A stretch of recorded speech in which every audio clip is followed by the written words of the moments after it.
YouTube ప్రేక్షకులకి నమస్కారం. నమస్సభాయే నమ. ఓం సుబ్రహ్మణ్యాయ నమ.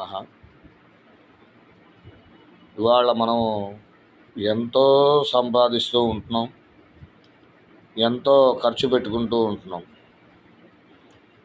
ఎంత సంపాదించినా, ఎంత సంపాదించకపోయినా, ఖర్చు పెట్టినా, ఖర్చు పెట్టకపోయినా, మనం చిట్ట చివరిని చనిపోయిన తర్వాత తీసుకువెళ్ళేది ఏంటంటే ఓ పుణ్యం, ఒక పాపం.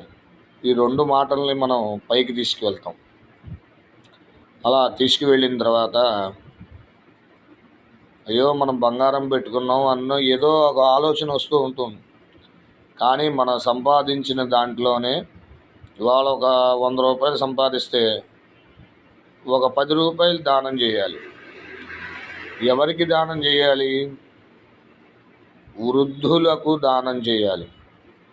ఇప్పుడున్న వయసులో కుర్రాళ్ళకు కానీ, నడి వయసు వాళ్ళకి కానీ, నడి వయసు వాళ్ళు ఎవరైనా సరే మీ దగ్గరికి వచ్చి చేయి చాస్తే అతను ప్రయోజకుడు కాదని అర్థం.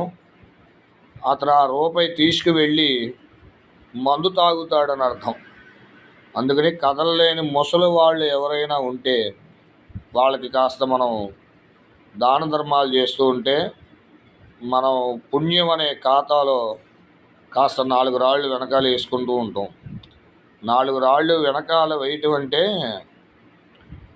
కిడ్నీలో రాళ్ళు వేసుకున్నామండి, బ్యాంకులో రాళ్ళు వేసుకున్నామని కాదండోయ్. పుణ్యం సంపాదించుకుంటున్నామని అర్థం. మనం పుణ్యం సంపాదించుకుంటూ ఉంటే వచ్చే జన్మకి మనకి అది తోరపడుతూ ఉంటుంది. అలాగే ఆ యొక్క కార్యక్రమాన్ని మీరు చేస్తూ ఉంటే భగవంతుడు అనుగ్రహం ఎల్లవేళలా మనకు ఉంటుంది.